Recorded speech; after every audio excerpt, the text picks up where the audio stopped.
Assalamualaikum warahmatullahi wabarakatuh dan selamat pagi.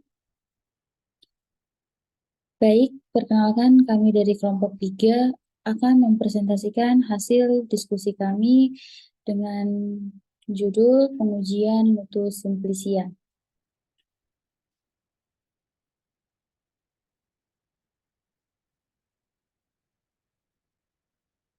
Next.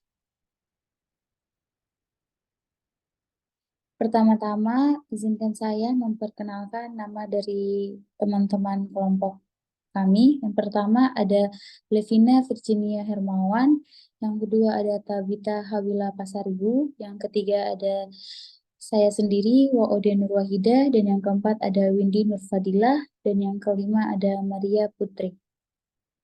Next. Selanjutnya akan dijelaskan oleh teman saya.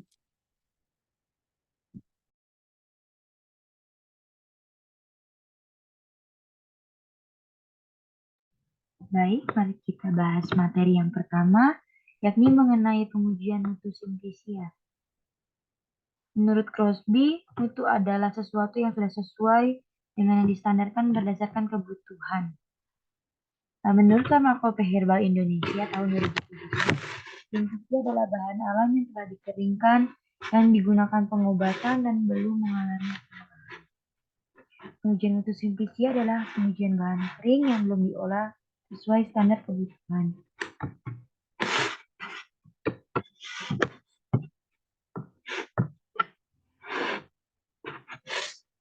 Menurut Departemen Kesehatan Republik Indonesia tahun 1995, persyaratan simplicia nabati dan simplicia hewani diberlakukan pada simplicia yang diperdagangkan. Persyaratan yang membedakan struktur mikroskopik serbuk yang berasal dari simplicia nabati atau simplicia hewani dapat tercakup dalam masing-masing monografi sebagai petunjuk identitas, mutu atau kemurniannya. Benda asing simplicia nabati dan simplicia hewani tidak boleh mengandung organisme patogen dan harus bebas dari cemaran mikroorganisme, serangga, dan binatang lain maupun kotoran hewan. Simplicia tidak boleh menyimpang bau dan warna, tidak boleh mengandung lendir atau menunjukkan adanya kerusakan. Jumlah benda anorganik asing dalam simplicia nabati atau simplicia hewani yang dinyatakan sebagai kadar abu yang tidak larut dalam asam tidak boleh lebih dari 2%, kecuali dinyatakan lain. Sebelum diserbukan, simplicia nabati harus dibebaskan dari pasir, debu, atau pengotoran lain yang berasal dari tanah maupun benda anorganik asing. Dalam perdagangan, jarang dijumpai simplicia nabati tanpa terikut atau tercampur bagian lain maupun bagian asing yang biasanya tidak mempengaruhi simplicianya sendiri. Simplicia tidak boleh mengandung bahan asing atau sisa yang beracun atau membahayakan kesehatan. Bahan asing termasuk bagian lain tanaman yang tidak dinyatakan dalam paparan monografi. Pengawetan simplicia nabati atau simplicia hewani harus dihindarkan dari serangga atau cemaran atau mikroba dengan pemberian bahan atau penggunaan cara yang sesuai, sehingga tidak meninggalkan sisa yang membahayakan kesehatan. Selanjutnya, saya persilakan kepada teman saya. Baik, selanjutnya yaitu amilum. Amilum atau biasa disebut dengan pati merupakan salah satu metabolit dari senyawa karbohidrat yang kompleks dan pada sel berupa butiran. Untuk melihat amilum digunakan media air yang ditambahkan dengan gliserin. Ada beberapa jenis amilum. Yang pertama ada amilum manihot atau pati singkong, yang kedua ada amilum maydis atau pati jagung, yang ketiga ada amilum oryzae atau pati beras, yang keempat ada amilum solani atau pati kentang, yang kelima ada amilum tritiki atau pati gandum. Kita mengambil contoh pada amilum manihot atau pati singkong, di mana amilum manihot atau pati singkong ini merupakan pati yang diperoleh dari umbi akar atau manihot Utitissima Pol. Pemberian serbuk sangat halus dan berwarna putih. Kelarutan praktis tidak larut dalam dingin dan dalam etanol. Mikroskopiknya yaitu butir tunggal, agak bulat dan bersegi banyak, butir kecil diameter 5 molaritas sampai 10 molaritas, butir besar bergaris tengah 20 molaritas sampai 35 molaritas, hilus di tengah berupa titik, garis lurus atau bercabang 3, lamela tidak jelas, konsentris, butir majemuknya sedikit, terdiri dari 2 atau 3 butir tunggal yang tidak sama bentuknya. Next. Kemudian untuk identifikasinya, panaskan sampai mendidih selama 1 menit suspensi 1 gram dalam 50 ml air, dinginkan terbentuk larutan kanji yang encer. Kemudian, campur 1 ml larutan kanji yang diperoleh pada identifikasi dengan 0,05 ml iodium, 0,05 molaritas sampai terjadi warna biru tua yang hilang pemanasan dan timbul kembali pada pendinginan. Kemudian pada tingkat keasaman, tambahkan 10 gram pada 100 ml etanol dengan konsentrasi 70% yang telah dinetralkan terhadap 0,5 ml larutan phenolphthalein konsentrasi 0,1% dalam etanol konsentrasi 80%.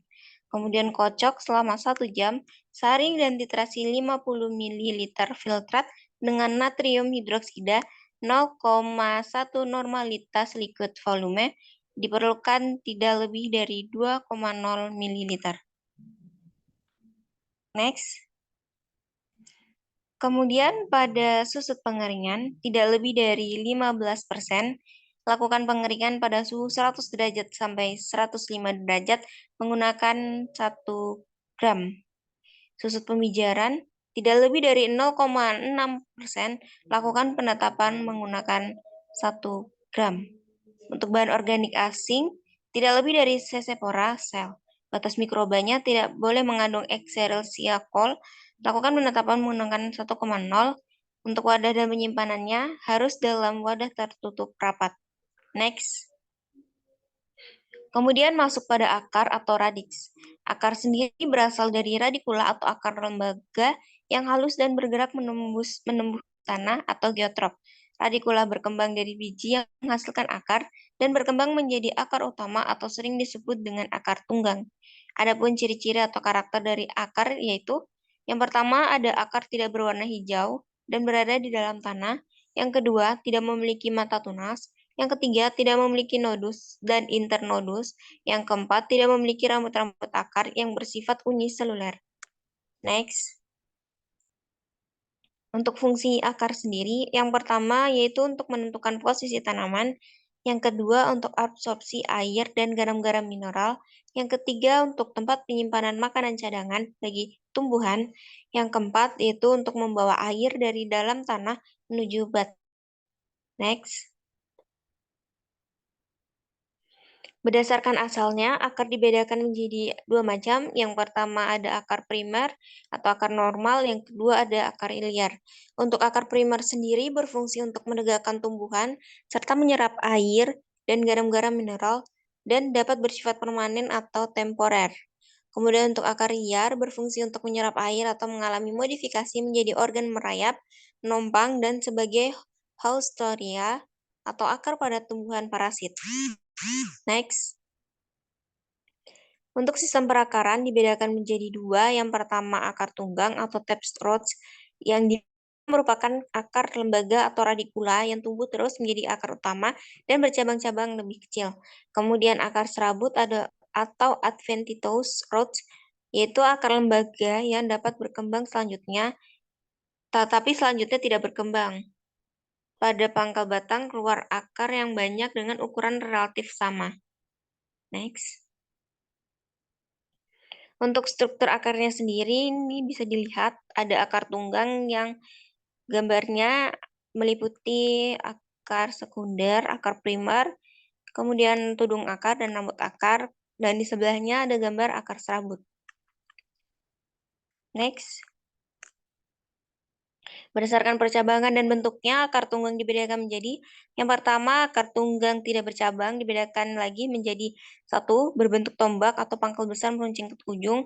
Kedua, berbentuk casing, pangkal besar membulat. 3. Membentuk benang, akar tunggang seperti akar serabut.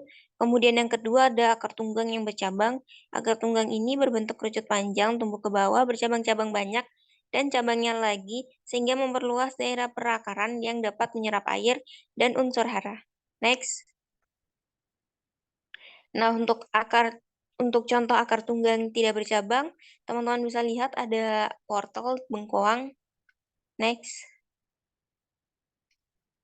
Kemudian berdasarkan sistem akar serabut itu sendiri dibedakan menjadi yang pertama, tanaman akar tersusun dari akar-akar serabut kecil-kecil berbentuk benang.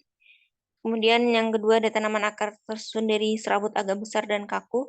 Kemudian yang ketiga ada tanaman akar tersusun dari akar serabut agak besar, masing-masing tidak banyak cabang. Nah, di bawah ini merupakan contoh-contoh dari akar serabut. Ada padi, ada kelapa, dan juga daun bawang. Next. Untuk struktur akarnya sendiri ada dua, yaitu morfologi atau struktur dalam dan anatomi atau morfologi struktur luar. Untuk morfologinya tersusun dari rambut akar, batang akar, ujung akar, dan tudung akar. Untuk anatominya terdiri dari endodermis dan silinder pusat. Next. Nah, untuk gambar yang pertama itu ada morfologinya. Ada pangkal akar, cabang akar, rambut akar, ujung akar, batang akar. Kemudian untuk gambar kedua itu ada pada tanaman dikotil dan monokotil yang tadi sudah dijelaskan strukturnya. Next. Kemudian akan dilanjutkan oleh teman saya. Baik, kita masuk pada biji. Biji diambil dari buah yang telah masak, sehingga umumnya sangat keras. Bentuk dan ukuran simplisia biji pun bermacam-macam, tergantung pada jenis tanamannya. Berikut ini adalah beberapa jenis tanaman yang bijinya dapat digunakan sebagai obat. Yang pertama ada biji pinang atau Arecaceae catechu semen. Biji pinang adalah biji Areca catechu L, suku Arecaceae, mengandung tanin tidak kurang dari 1,08% dihitung sebagai katekin. Kita masuk pada identitasnya. Areca catechu L atau pinang merupakan tanaman famili Arecaceae yang dapat mencapai tinggi 15-20 meter dengan batang tegak lurus bergaris tengah 15 cm. Buahnya berkecambah setelah 1,5 bulan dan 4 bulan kemudian mempunyai jambul daun-daun kecil yang belum terbuka. Pembentukan batang baru terjadi setelah 2 tahun dan berbuah pada umur 5-8 tahun tergantung keadaan tanah. Pemberian berupa biji keras, utuh, atau berupa irisan. Biji utuh berbentuk kerucut pendek, bagian pangkal agak datar dengan suatu lekukan dangkal. Tepi beralur dengan serat-serat yang tebal, agak berlekuk-lekuk menyerupai jala. Pada pangkal biji sering terdapat bagian-bagian dari kulit buah. Lebih terang dibandingkan permukaan dalam. Ujung membulat hampir setengah bulatan. Pada bidang irisan membujur tampak perisperm berwarna coklat tua dengan lipatan-lipatan tidak beraturan menembus endosperm yang berwarna agak keputih-putihan. Warna putih kekuningan hingga coklat kehitaman. Tidak berbau, rasa mula-mula kelat, lama-lama agak pahit. Next. Kita masuk pada kandungan kimia simplisianya. Kadar tanin tidak kurang dari 1,08%. Dihitung sebagai katekin, lakukan penetapan kadar seperti tertera pada spektrofotometri. Larutan uji timbang seksama lebih kurang 500 mg serbuk. Buah larutan uji sesuai dengan pembuatan larutan uji simplisia. Gunakan pelarut etanol P 70% dengan labu tentukur 10 ml. Saring, uapkan filtrat yang diperoleh, keringkan pada suhu 105 derajat sampai bobot tetap. Larutkan dengan etil asetat P. Sanifikasi selama 5 menit, pipet 2 ml larutan. Masukkan ke dalam labu Erlenmeyer bersumbat kaca 100 ml. Tambahkan 50 ml etil asetat P, sonikasi kembali selama 5 menit.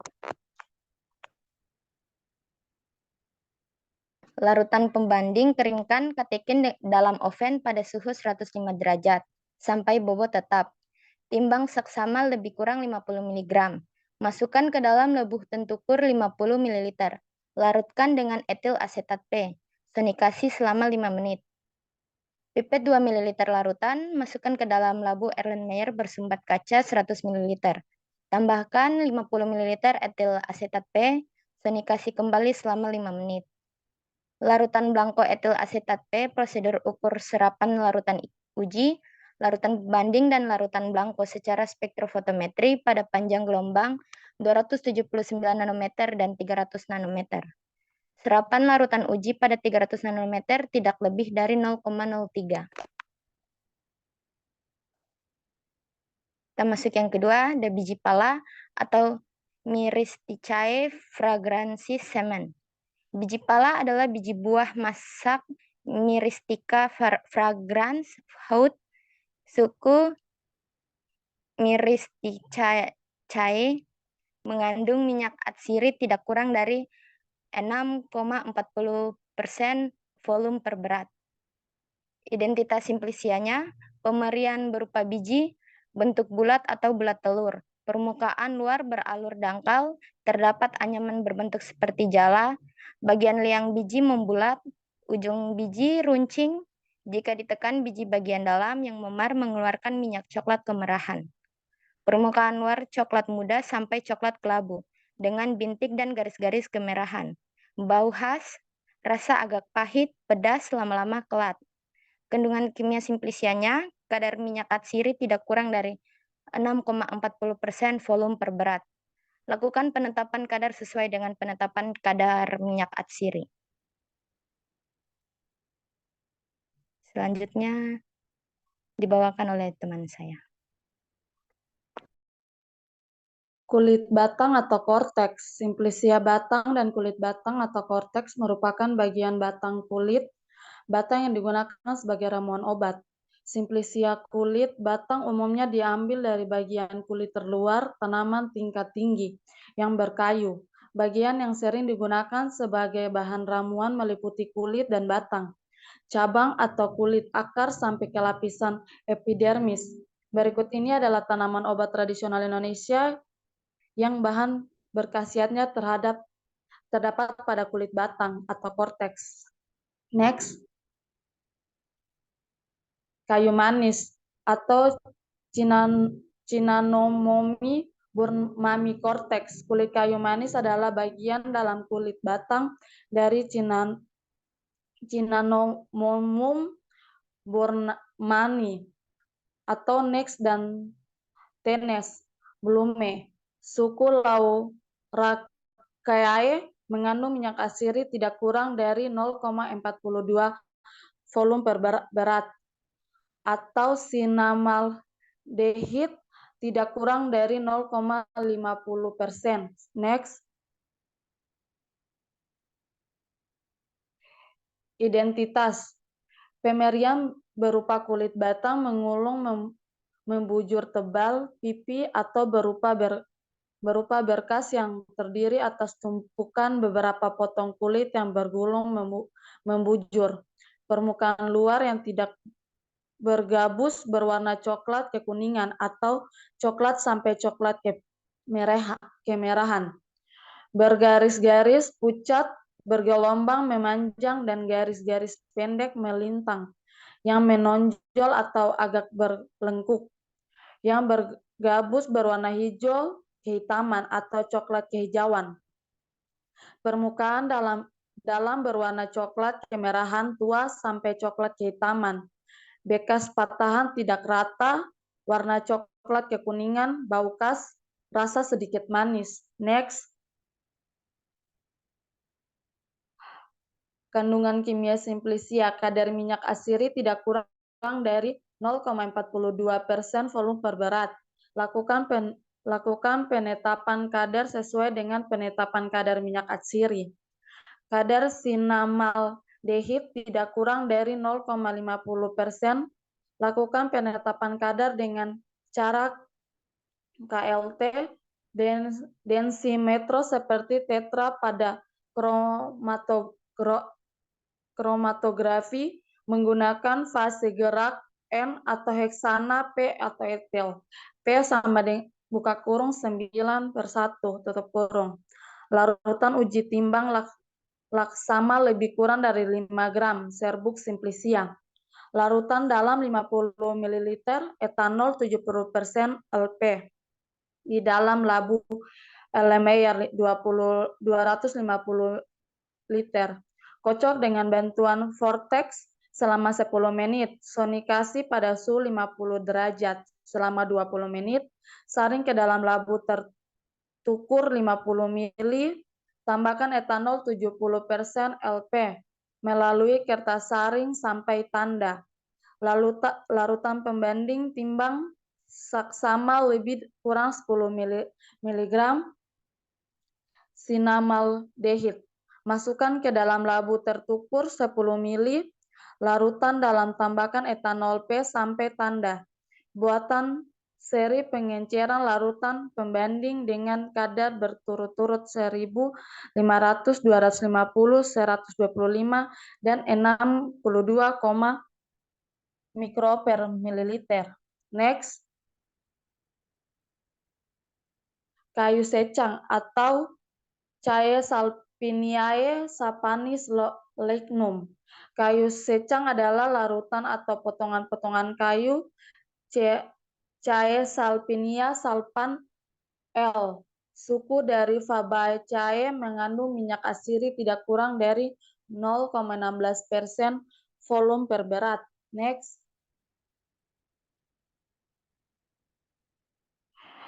Identitas pemberian berupa serutan atau potongan-potongan kayu keras, padat, permukaan hasil serutan kasar, tampak serat-serat yang memanjang. Berkas serutan tidak beraturan, warna merah, merah jingga atau kuning, tidak berbau, mula-mula tidak berasa, lama-lama kelat.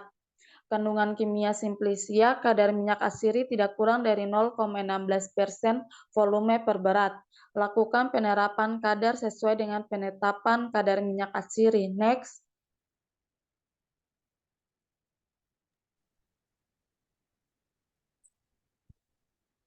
Baik, selanjutnya batang atau caulis. Batang merupakan salah satu dari organ dasar tumbuhan berpembuluh. Batang merupakan sumbu tumbuhan, tempat semua organ lain bertumbuh dan tumbuh. Daun dan akar dianggap sebagai perkembangan lanjutan dari batang untuk menjalankan fungsi yang lebih khusus. Ciri-ciri dan fungsi batang. Pada umumnya, batang mempunyai sifat-sifat berikut. Yang pertama, umumnya berwujud panjang bulat seperti silinder atau bisa pula mempunyai bentuk lain. Akan tetapi selalu bersifat aktinomorf atau simetri radial. Yang kedua, terdiri atas ruas-ruas yang masing-masing dibatasi oleh buku-buku dan pada buku-buku inilah muncul tunas yang membentuk cabang batang, daun atau akar. Yang ketiga, biasanya tumbuh ke atas menuju cahaya atau matahari, bersifat fototrop atau heliotrop. Yang keempat, selalu lebih panjang di ujungnya. Oleh karena itu, sering diceritakan bahwa batang mempunyai pertumbuhan yang tidak terbatas. Yang kelima, mengadakan percabangan dan selama hidupnya tumbuhan tidak digugurkan, kecuali kadang-kadang cabang atau ranting yang kecil. Yang keenam, umumnya tidak berwarna hijau, kecuali tumbuhan yang umumnya pendek, misalnya rumput, dan waktu batang sedang muda. Selanjutnya kita masuk ke modifikasi batang.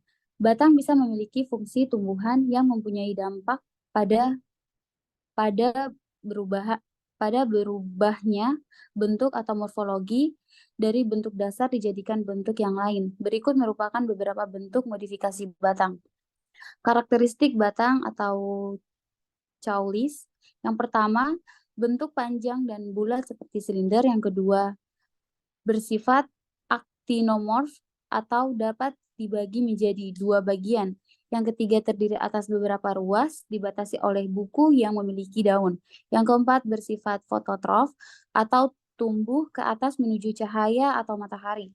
Yang kelima, mempunyai pertumbuhan yang tidak terbatas dan bagian ujungnya selalu bertambah panjang. Yang keenam, mengalami percabangan, umumnya tidak berwarna hijau, kecuali tumbuhan berumur pendek seperti rumput dan batang muda. Selanjutnya yaitu fungsi batang. Yang pertama memiliki fungsi utama untuk memanjangkan dan mengarahkan pucuk dengan memaksimalkan proses fotosintesis. Yang kedua meningkatkan struktur reproduksi. Batang berperan dalam memfasilitasi penyeberangan serbuk, sari, dan buah. Yang ketiga, batang yang berwarna hijau juga dapat berfotosintesis. Yang keempat, sebagai jalur pengangkutan air dan zat makanan dari bawah ke atas dan membawa hasil asimilasi dari atas ke bawah. Yang kelima, beberapa tumbuhan memiliki batang dengan fungsi alternatif seperti menyimpan makanan atau reproduksi aseksual. Selanjutnya kita masuk ke jenis-jenis batang tumbuhan. Yang pertama, batang basah atau herbaceous adalah batang bertekstur lunak dan berair. Contohnya batang bayam atau Amarathus spinosus. Yang kedua, batang berkayu atau Lignosus adalah batang bertekstur keras dengan kuat. Biasanya terdapat pada pohon berkayu atau arbores dan semak-semak fruitices. Yang ketiga, batang rumput atau kalmus. Batang ini tidak keras, memiliki ruas-ruas serta seringkali berongga. Contohnya padi, Oryza sativa L, dan rumput, Gramineae. Yang keempat, batang mendong atau calamus. Bentuknya seperti batang rumput, hanya saja memiliki ruas lebih panjang. Contohnya tumbuhan mendong atau Fimbristilis globulosa. Baik, selanjutnya kita masuk ke buah atau fruktos. Buah merupakan hasil kelanjutan dari proses penyerbukan pada pembentukan buah. Selain bakal buah, ada kalanya bagian bunga juga ikut tumbuh dan merupakan suatu bagian dari buah. Segera setelah terjadi pembuahan, bagian bunga selain bakal buah akan menjadi layu dan gugur. Berdasarkan atas asal pembentukannya, maka buah dibagi menjadi dua macam, yaitu yang pertama buah semu. Buah semu yaitu buah yang dibentuk dari bakal buah beserta bagian-bagian lain dari bunga, dan bagian lain itulah yang kemudian akan menjadi bagian utama dari buah. Buah semu ini dibagi lagi menjadi tiga macam, yaitu yang pertama buah semu tunggal, yang kedua buah semu berganda, yang ketiga buah semu majemuk. Beberapa macam contoh buah semu. Yang pertama buah jambu mete, yang kedua buah ciplukan, yang ketiga buah lo, yang keempat buah nanas. Buah sungguh atau buah sejati. Buah sejati yaitu buah yang dibentuk dari bakal buah dan merupakan bagian utama. Jika ada bagian lain yang masih tertinggal, bukan merupakan bagian utama, seperti halnya juga buah semu. Maka buah sejati ini dibagi menjadi tiga macam, yaitu yang pertama buah sejati tunggal, yang kedua buah sejati berganda, yang ketiga buah sejati majemuk, dan buah sejati jemuk itu dibagi menjadi tiga, yaitu buah pepaya, buah jeruk, dan buah mangga. Selanjutnya, daun. Daun merupakan salah satu organ tumbuhan yang berperan sebagai pabrik pengolah makanan bagi sebagian besar tumbuhan. Terdapat dua tipe daun, yaitu dorsiventral dan isobilateral. Yang pertama, epidermis stomata, yaitu tipe amfistoma, yang kedua tipe hipostoma, yang ketiga tipe epistoma. Yang kedua, mesofil. Mesofil terbagi menjadi dua, yaitu epidermis atas dan epidermis bawah. Pada tumbuhan dikotil, mesofil yaitu jaringan tiang atau parenkim palisade. Dan yang kedua yaitu jaringan bunga karang atau parenkim spons. Yang ketiga, Jaringan pengangkut. Jaringan pengangkut pada daun berupa tulang daun pada tumbuhan dikotil terdiri atas satu tulang utama yang bercabang-cabang membentuk jala. Sedangkan tulang daun tumbuhan monokotil berderet sejajar sumbu daun dan dihubungkan oleh berkas pengukur kecil. Sel-sel tersebut disebut seludung berkas pengangkut. Seludung berkas pengangkut ini dapat melebar ke permukaan atas dan bawah hingga mencapai epidermis. Yang keempat, jaringan penguat. Jaringan penguat dibagi menjadi dua, yaitu kolenkim dan sklerenkim. Yang kelima, jaringan sekretori terbagi menjadi tiga, yaitu kelenjar, sel resin, yang terakhir yaitu sel tanin atau sel mirosin. Baik, sekian, terima kasih. Mungkin itu saja presentasi dari kelompok 3, kurang dan lebihnya mohon dimaafkan. Billahi taufiq wal hidayah. Wassalamualaikum warahmatullahi wabarakatuh dan selamat pagi.